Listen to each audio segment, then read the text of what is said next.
નમસ્કાર વિદ્યાર્થી મિત્રો, આપ સર્વે મિત્રોનું હાર્દિક સ્વાગત છે આપણી યુટ્યુબ ચેનલ એવી ગુરુ જ્ઞાન શાળાની અંદર.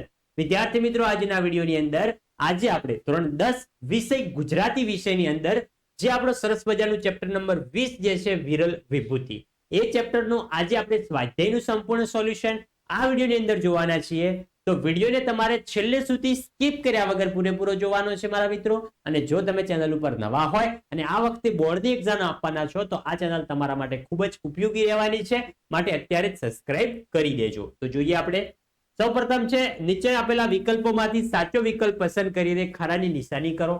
પહેલો, મહાત્મા ગાંધીના આધ્યાત્મિક માર્ગદર્શક કોણ હતા? એટલે કે ગાંધીજીના આધ્યાત્મિક ગુરુ કોણ હતા? તો આવશે શ્રીમદ રાજચંદ્ર. શ્રીમદ રાજચંદ્ર એ ગાંધીજીના આધ્યાત્મિક ગુરુ હતા. તમને એક્ઝામની અંદર પૂછાય તો આપણે આન્સર આવડવો જોઈએ. બીજો, મનુષ્ય દેહ શાના જેવો છે?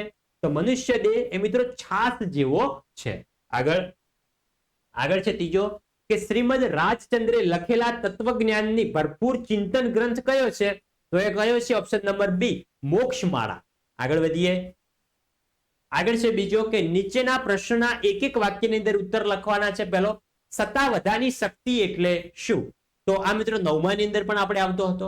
તો એક સાથે 100 વસ્તુઓ ભૂલ વિના ક્રમમાં યાદ રાખવાની શક્તિ એટલે સત્તાવધાની શક્તિ. અને આ પ્રશ્ન જે છે બોર્ડ એક્ઝામ ની અંદર પણ ખાસી વખત પૂછાણો છે. સત્તાવધાની શક્તિ એટલે કે એકી સાથે 100 વસ્તુ ક્રમ અનુસાર યાદ રાખવાની શક્તિ, એટલે તેને કહીશું સત્તાવધાની શક્તિ.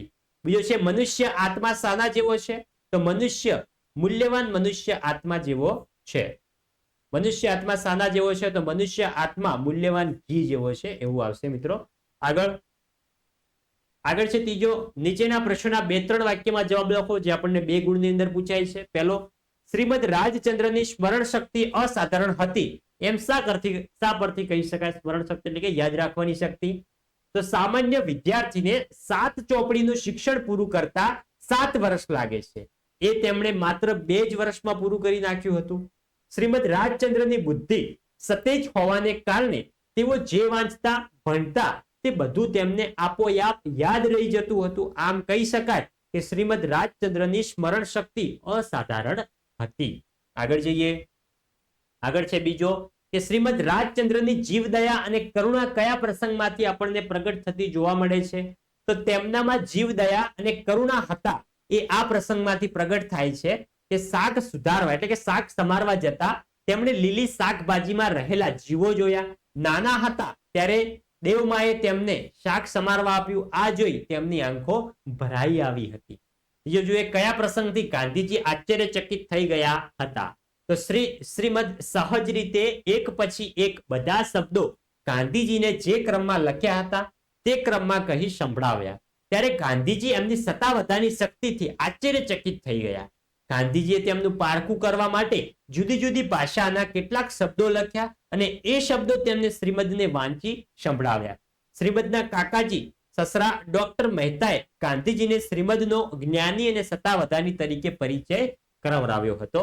આગળ ચોથો છે ગાંધીજીનો શ્રીમદ સાથેનો આધ્યાત્મિક સંબંધ સમજાવવાનો છે. તો જોઈએ, ગાંધીજીએ શ્રીમદના શ્રી આત્મસિદ્ધ શાસ્ત્રનું અંગ્રેજીમાં ભાષાંતર પણ કર્યું હતું. શ્રીમદ લેખિત કાવ્ય અપૂર્વ અવસર એવો ક્યારે આવશે? આ આશ્રમ ભજનાવલીમાં સ્થાન આપવામાં આવ્યું છે.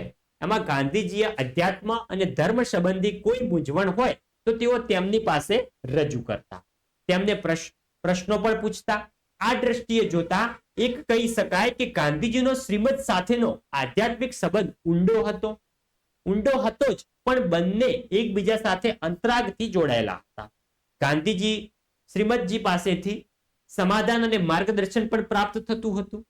તેમની પ્રેરણાથી ગાંધીજી અહિંસા, હિંસા, બ્રહ્મચર્ય, અભય વગેરે જેવા ગુણોનો વિકાસ થયો હતો. શ્રીમદની સ્મરણ શક્તિ, બહોળું શાસ્ત્ર જ્ઞાન અને શુદ્ધ ચરિત્રથી ગાંધીજી એવા પ્રભાવિત થયા કે તેમને અનુરાગી બની ગયા હતા. આથી ગાંધીજીનો આધ્યાત્મિક સાથીનો સંબંધ બહુ ઊંડો હતો. તો વિદ્યાર્થી મિત્રો, આ હતું આપણું ધોરણ 10 વિષય ગુજરાતી વિષયની અંદર ચેપ્ટર નંબર 20 જે છે વિરલ વિભૂતિ, એનું સ્વાધ્યાયનું સંપૂર્ણ સોલ્યુશન. વિદ્યાર્થી મિત્રો, વિડીયો તમને સારો લાગ્યો હોય, તમારા માટે ઉપયોગી રહ્યો હોય વિડીયોને અચૂકથી લાઈક કરીને જવાનું છે અને જો તમે ચેનલ ઉપર નવા હોય તો ચેનલને પણ સબસ્ક્રાઇબ કરીને જજો. મળીશું આવનાર વિડીયો સાથે. ત્યાં સુધી આવજો. જય હિન્દ, જય ભારત.